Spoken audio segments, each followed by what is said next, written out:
өрг имэн үзүүлж байна.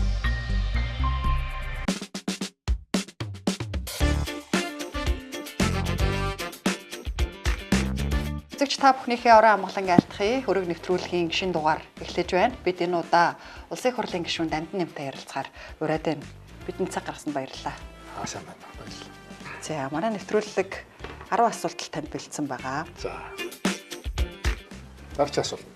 Тий. MCS-ийн ундаа. MCS-ийн биш, Coca-Cola-гийн ундаа байсан тийм. Таныг гэхдээ яагаад MCS-ийн гишүүн гэдэг юм? Би л мэддэг. За, дараагийн асуулт таны ажиллаж байгаа хуулийн төслөөс асууч. Та төрийн албаны тухай хуулийн төсөл дээр ахлаад ажиллаж байгаа юм байна. Ажил хийдэг хөнгөө байна. Эсвэл төрийн албаныхаа өөртөө зориулаад хамгаалчих гэсэн хууль хийцэн байна. Төрийн алба удаан байна, хүн сурталтай байна. Асар их шүмж яваад байгаа байхгүй. Ажиллаж байгаа. Ингэх юм бол бүтээмж тодорхой болно. Та харин товч хариулаад би нөгөө энэ цагийнхаа эргүүлдгийг бүр учрыг мартчихлаа шүү. Таны хамаарал бүхий Vertex Mining компани хөгжлийн банкнаас 33 төгрөгийн зээл авсан. Өөрөө төлж дуусна. Миний хамааралтай компани ч гэжтэй би одоо төр хугацаанд ажилд орох гэж нэг 2 хүртэл байж байгаа л тэгээ нэг бөө хил амд ороод. Нэгдүгээрт яг хаа одоо бас нэр дүрдэгтэй явж ирсэн. Ер нь бол одоо байдгүй юм танд. Юу ч байхгүй шүү дээ тэнцээч. Тэгэхээр танд хувьдаа ямар бизнес вэ? За.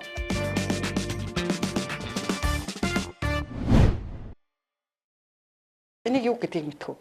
Шахмал төлш байна. Яаж хийдгийг орц найрлагыг мэдэх үү? Орц найрлагын хувьд бол би нөгөө химийн технологийн сайн мэдэхгүй байна. Зөвхөн ерөнхийдөө ойлгосноор бол энэ Эрдэнэс энержи ресурсын одоо мэдлэг буюу боловсруулсан нүрсийг Улаанбаатар хотод авчираад за тэгээд тодорхой температурт одоо ингэж чиглэж яагаад барьцалтуулаад чигээд шахаад хатаагаад байна. Нэг нарийн юу бол байхгүй юм билээ. Тэгэхээр гол түүхэд нь учраа байхгүй юу? Energy resource коксчсан нүрснийг ялгаж аваад урагш нь гаргадаг, үлдэгдэл нь энэ гэсэн үг л дээ.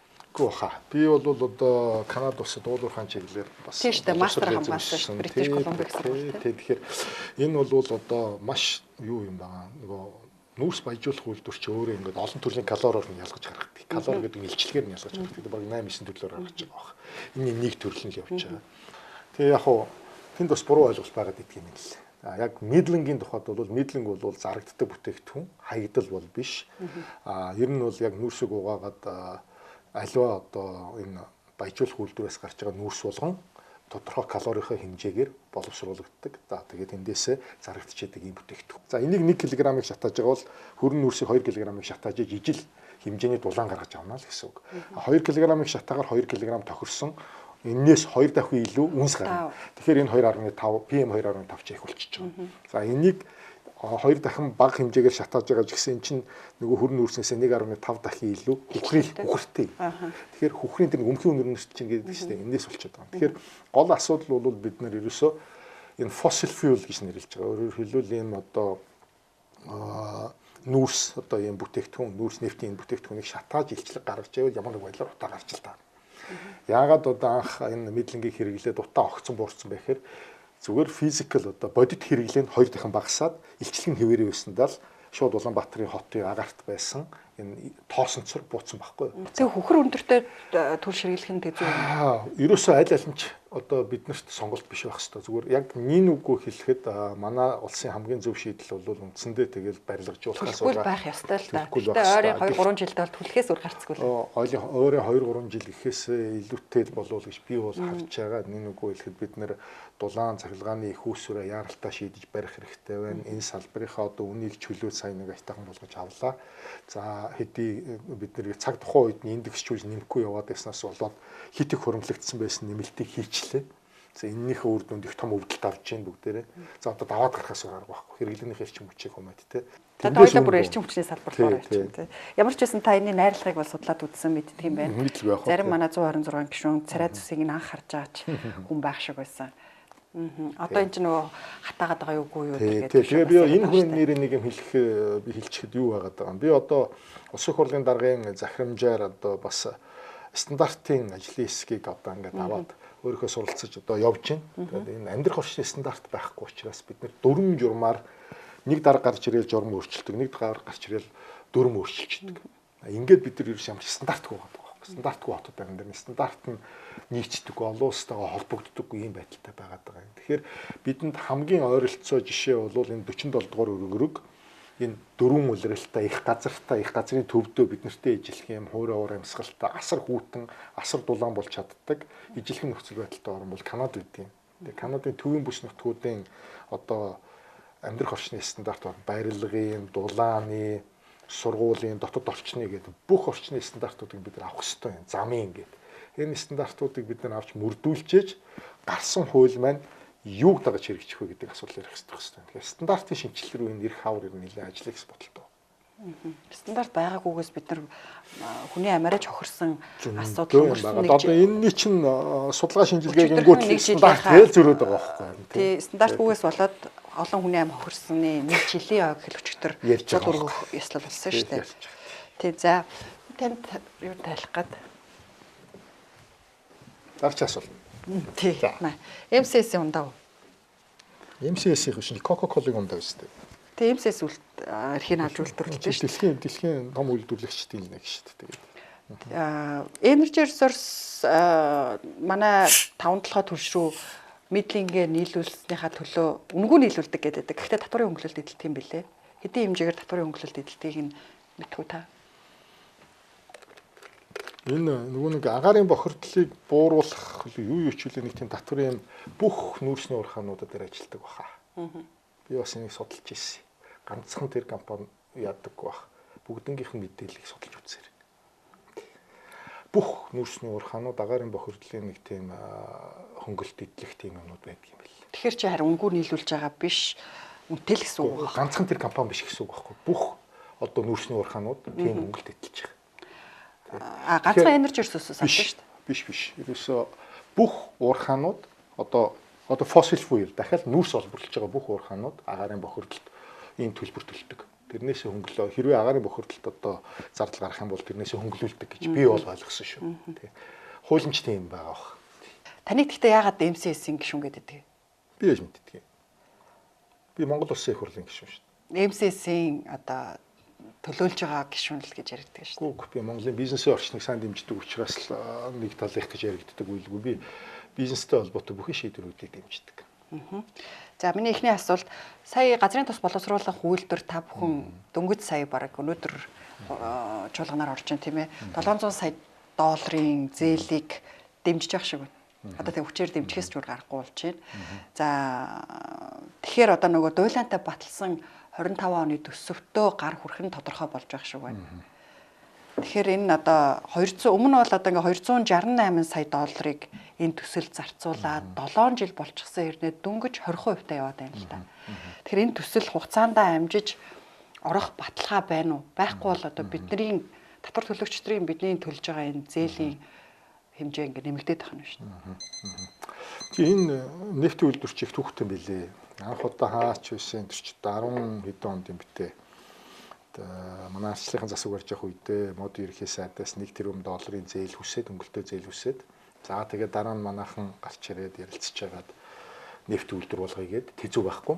За тэгээд тэзүүгээ хийсэн чинь 1.2 баг 1.3 тэрбум доллар болж таарад. За тэрийгэ тохиролцоод энэ техник засгийн газар зөвшөөрөөд орж ирээд хийгээ явж байсан чинь ковид гараад ингээд саатч явсаар гал ингээл ороод ирсэн байна гэж ойлгосон. Зүгээр бүтээн байгуулалтын ажил удаашрж байгаа дээр бол тантай ажиллахаас шүүмжтэй байгаа.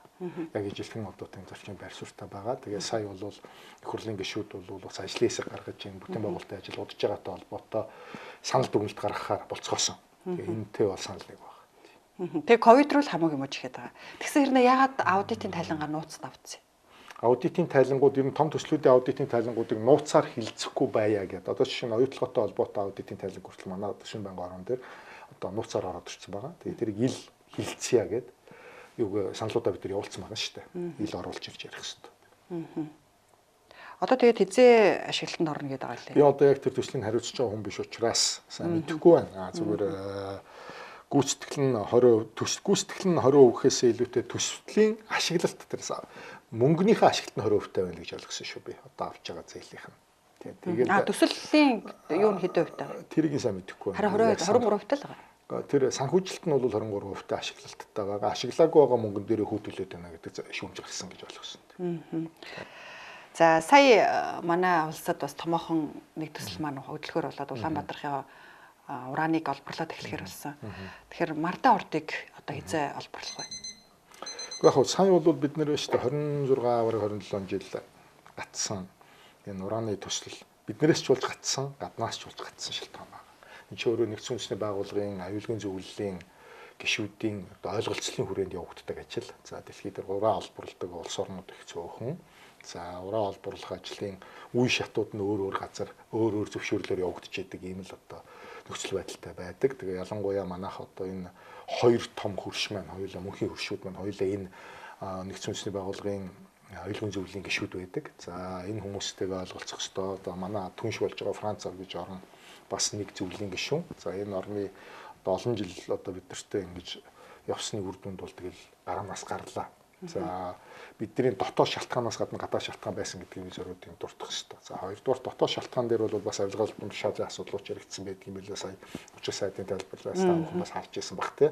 Тэр Францын компанитай очиж тухайн үеэр ирэх барьж ирсэн хүмүүс бас янз янзын асуудал ирсэн.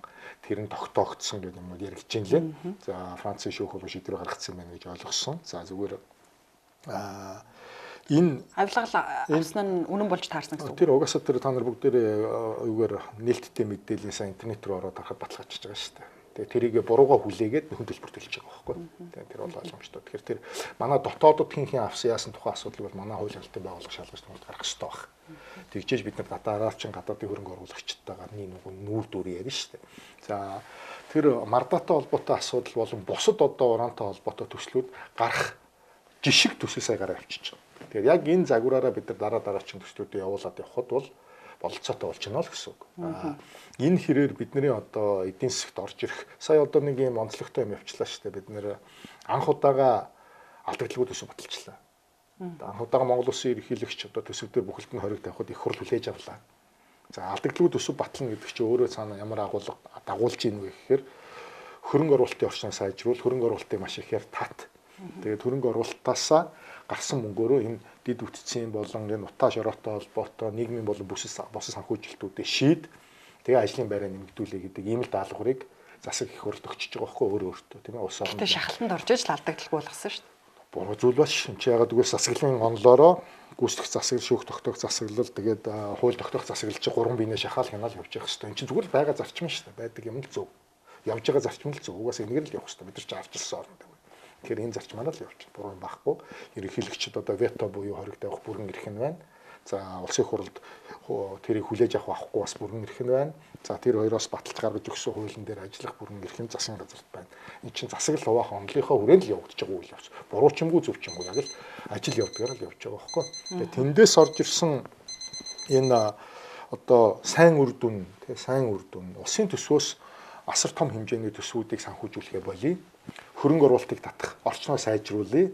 Энэ хүрээнд л энэ том төслүүд явах бас нэг суур нөхцөл бүрдчих шиг боллоо. Би бол тэгж харж байгаа. Тэгэхээр одоо бол бид нэр сая орооногийн төслөө хийгээд явуулчлаа. Энэ бол оюут толгойн төслийн дараа орж ирж байгаа их том төсөл явж байна. За энэ нөгөө талдаа бас манай 3 дахь хүршийн том хөрөнгө оруулалт орж ирж байгаа. Нэг их онцлогтой юм байгаа тийм. За дараачих нь бол бид нар тэгээ сая энэ China Energy-гийн гэрээ буюу одоо үндсэндээ энэ 5 толгой орд газарт одоо дахин одоо шинэ бүтээгдэхүүнээ нэмэгдүүлэх, загвархан бараа бүтээгдэхүүнээ нэмэгдүүлж, нүүрсний олборлолтоо нэмэгдүүлж, борлуулалтаа нэмэгдүүлж, тогтвортой хугацаанд тогтвортой үнээр олон жилийн хугацаатай өгөх ийм том хэмжээний гэрэг анх удаа байгуулах шийдэлд 10 жилийн дараа гарлаа. За энэ нь өөрөө би өөрөө бас хэлжсэн энэ чиглэлийн мэрэгжилтэн тэгээд зүгээр судалж исэн хүн. За зүгээр нүүрс гол мартаа урдыг асуугаад байгаа нь бид нар чинь улсын төсвөөсөө 70 сая долларыг олон улсын арбитрт төлөөд тэр хан ресурсын лицензийг хурааж авсан шүү дээ. Тэгээ хавд тарцсан. Энэ бол ерөөсөө юу юм бэ лээ шүү дээ. Одоо баяр ерхий сайдын үед л болсон үйл явдал. Баяр ерхий сайд өөрөө энийг сайн нэвтрүүлгээр их тодорхой ярьж ин лээ.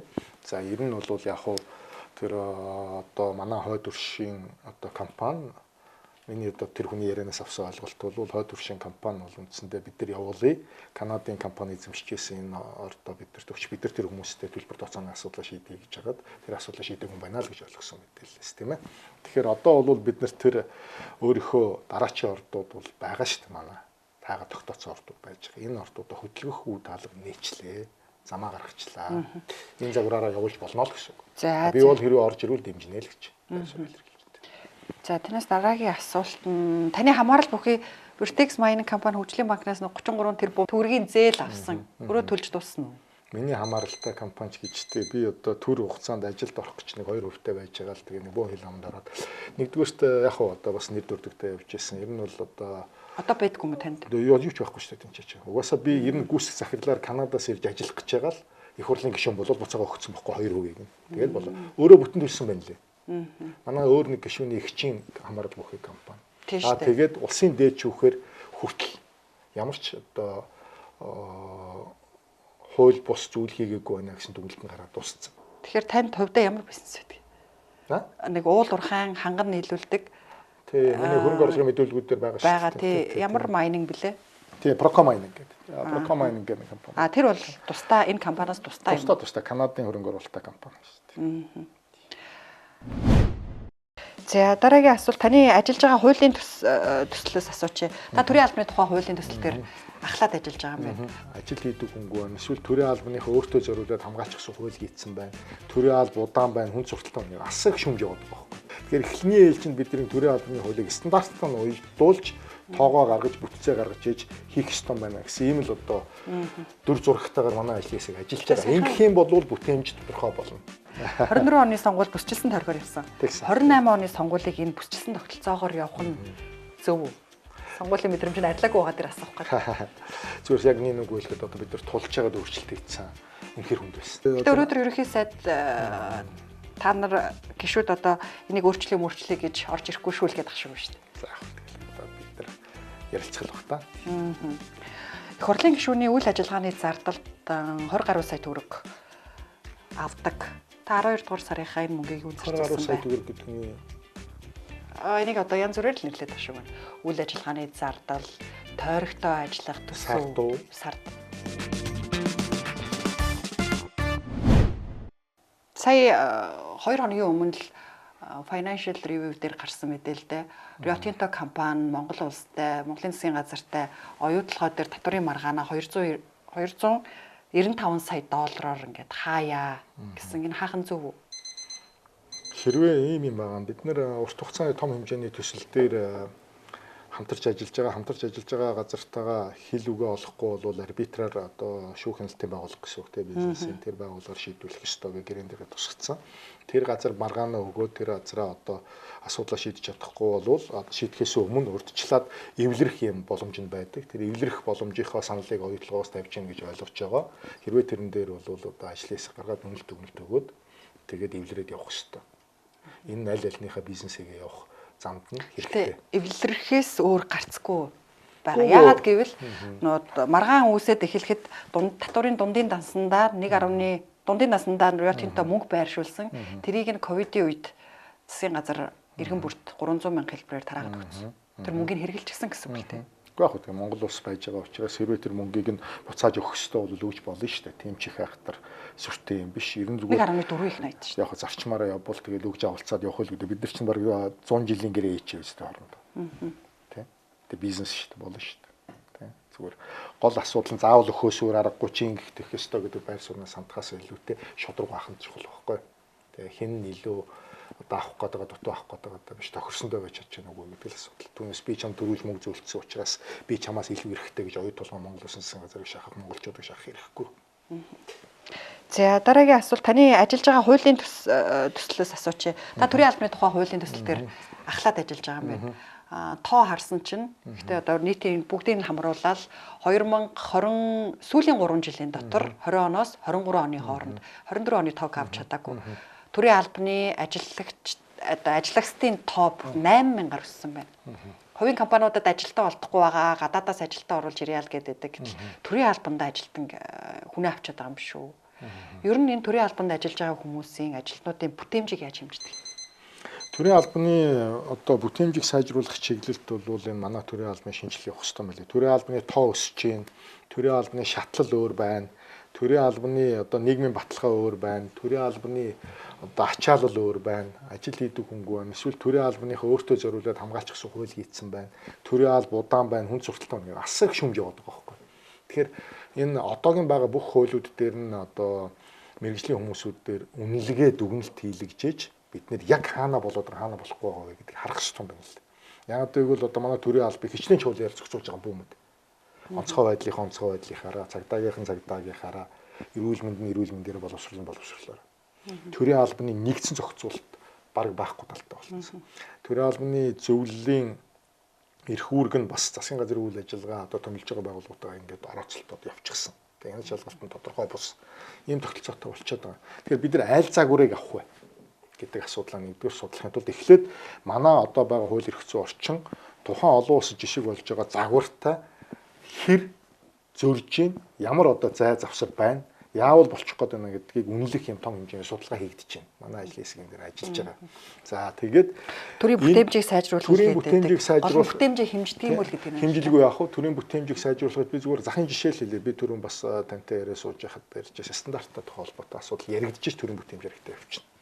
Одоо шинэхэд нэг ангид одоо хэдэн хүүхэд байх ёстой вэ гэдгийг заагаад нэг ангийн хэдэн багш заах ёстой вэ гэдэг стандарт гаргах ёстой заав. Тэр нь олон улстайгаа дүүцдэг байх ёстой. За эсвэл нэг эмчийн ачаалал, нэг одоо сувлагчийн ачаалал гэдэг энэ бүгдийг стандартжуулах юм бол төрийн албаны тоо автоматар гараад ирнэ. Түүнээс хүн зохиогоод байдаг юм бол байхгүй болчихно гэсэн үг. Тэгэхээр эхлэний ээлжинд бидний төрийн албаны хуулийг стандарттай нь уялдуулж тоогоо гаргаж бүтцээ гаргаж ээж хийх ёстой байна гэсэн ийм л одоо дүр зурагтайгаар манай ажлын хэсэг ажиллаж байгаа. Ингэх юм бол бүтээмж тодорхой болно.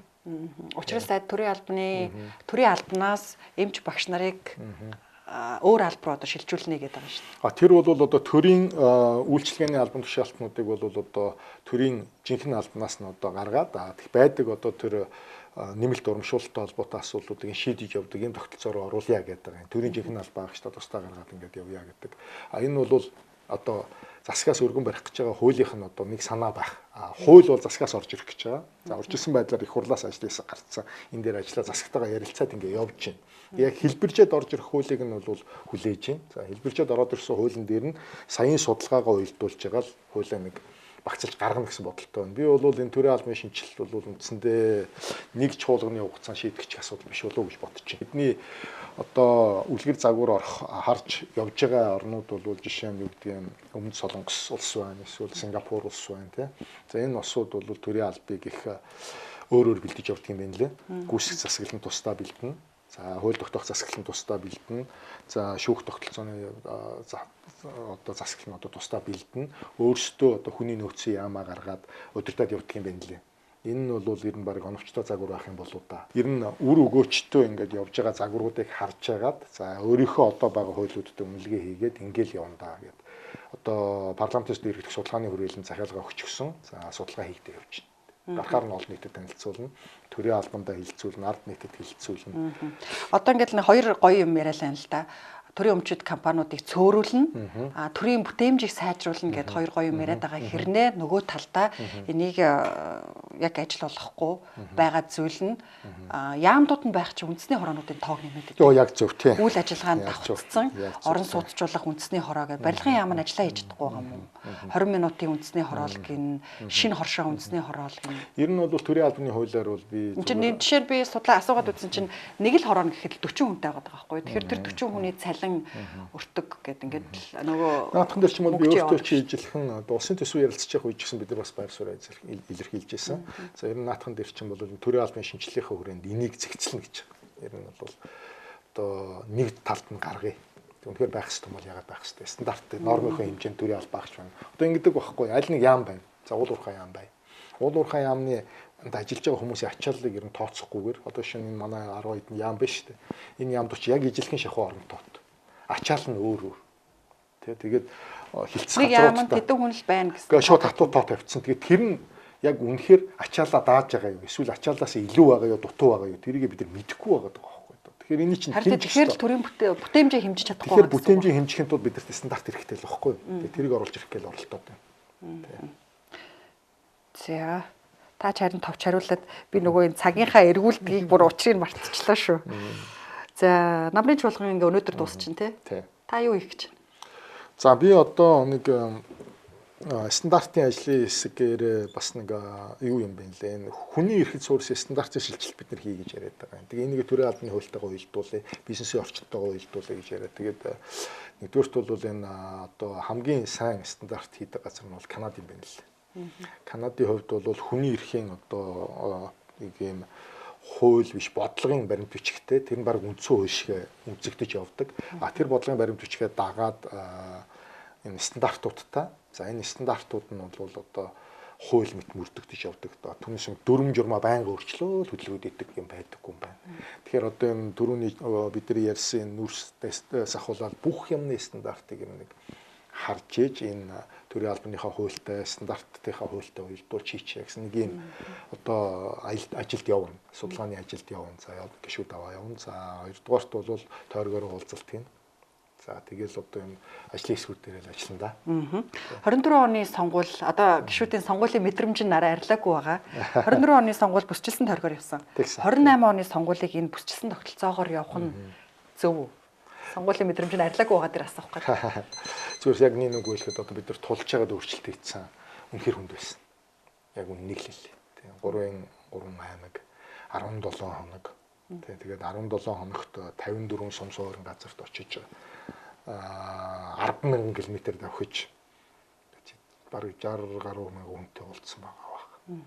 Явна гэдэг бол зүгээр хүний биеийн ачааллаас агшуулаад энэ дийлэгдэх хүнд юм байна лээ. За хоёрдугаарт бол энэ бүс болгоны одоо орчин нөхцөл нь бол өөр юм байна лээ. Тэгэхээр энийг бас дагж арах хэрэгтэй болов гэсэн хувийн бодолтой явдаг. Өөр аймгийн танигдах гэж мөнгө чиг зарцуулна.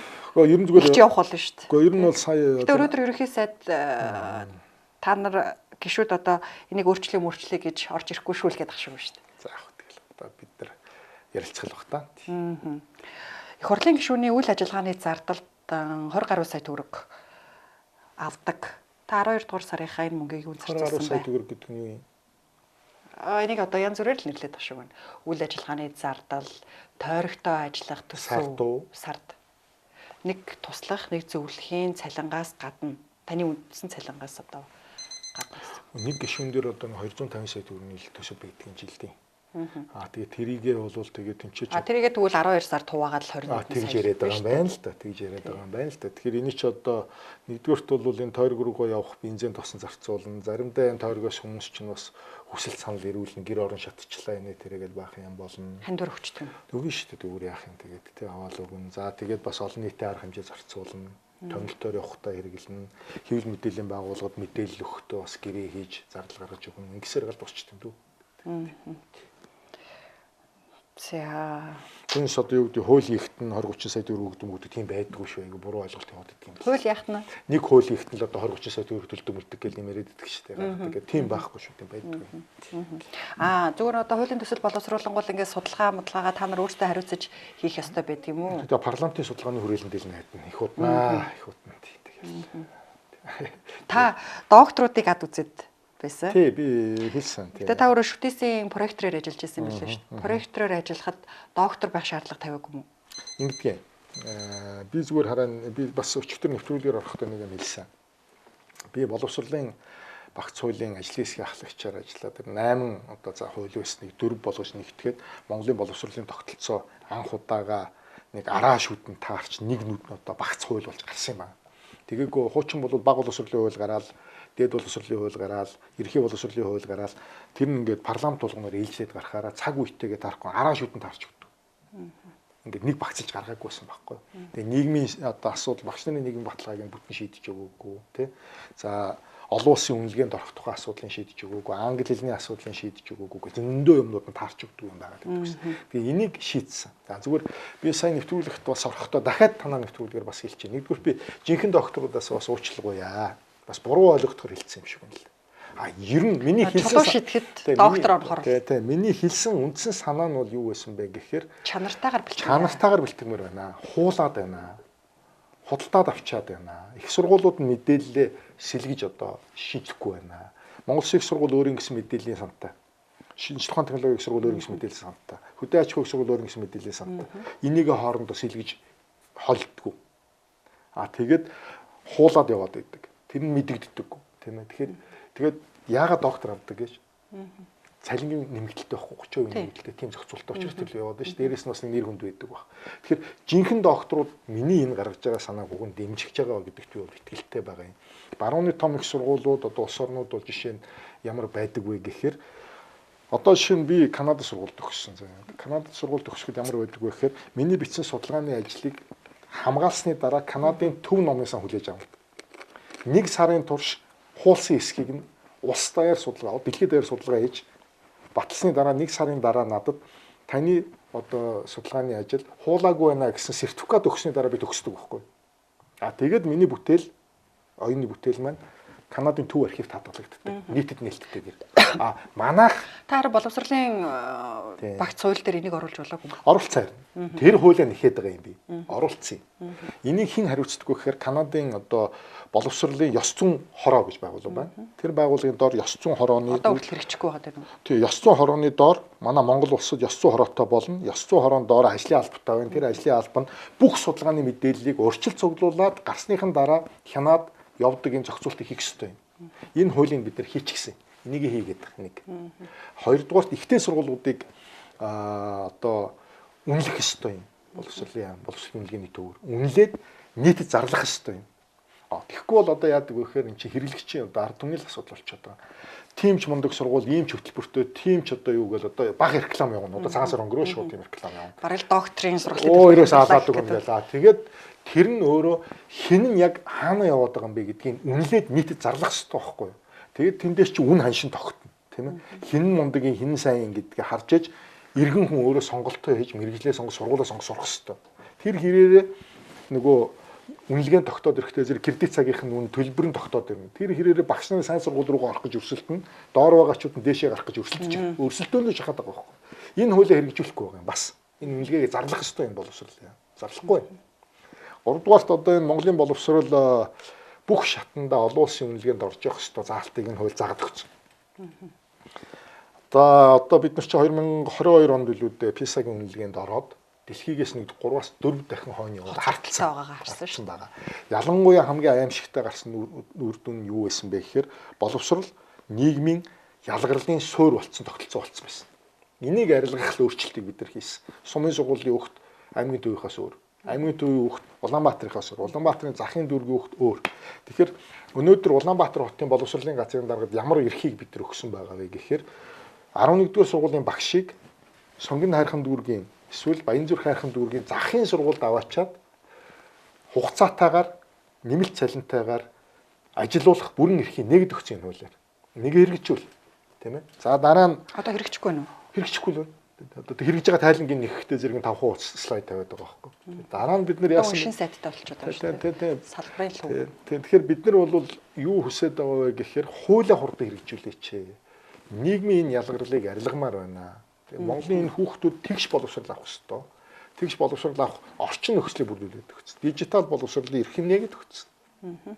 Тэгэхээр хөдөө орон нутагт сурж байгаа хүүхдүүд бүгдээрээ энэ дижитал боловсролоос ижил мэдээлэл авах боломжтой байх ёстой. Энд чиглэл рүү ажиллаач, хөрөнгө оруулалтаа тавиач. Юу хийгээд байгаа юм бэ гэдэг л одоо ийм л асуудал яриад байгаа юм. Цаг дуусч. За миний сүүлийн асуулт. Та сая ярилцлагынхаа дундуур хэд хэдэн удаа Канадад Бритиш Колумбиг сургалт өгснөө ярьлаа. Сургалтын төлбөрөө төлсөн үү? Боловсролын зээлийн сангаас авсан. Сургалтын төлбөрөө бүтэн төлөө дууссан. За ер нь бол анхны явсан гэрээний маань үүрэг бол Монгол улстай яриа 5 жил ажиллаад тэгээд одоо чөлөөлөгдөнө гэсэн гэрээтэй байсан. Та өөрөө мөнгөөр төлсөн юм уу? Тэгээ би тэрг үргээч биелүүлсэн, бэлэн мөнгөөр нь ч төлсөн. Өргөө. За баярлалаа. Бидний цаг гаргаж нэвтрүүлэгт маань нээлттэй ярилцсан танд баярлалаа. Амжилт хүсье. Манай болрогийн нэвтрүүлэг үргэлж ийм хурцтууд асуулттай байдаг. Тэгээд хурцтууд асуултуудад тойролгүй бас зөрөгтэй хариулчих ийм л нүртэй бай гэж хичээж ажиллаж байгаа учраас би ер нь их тоодоггүй. Тэгээд одоо сайхан хурцтууд ярилцлага авсанд баярлалаа. Та бүхэнд амжилт хүсье. За баярлалаа.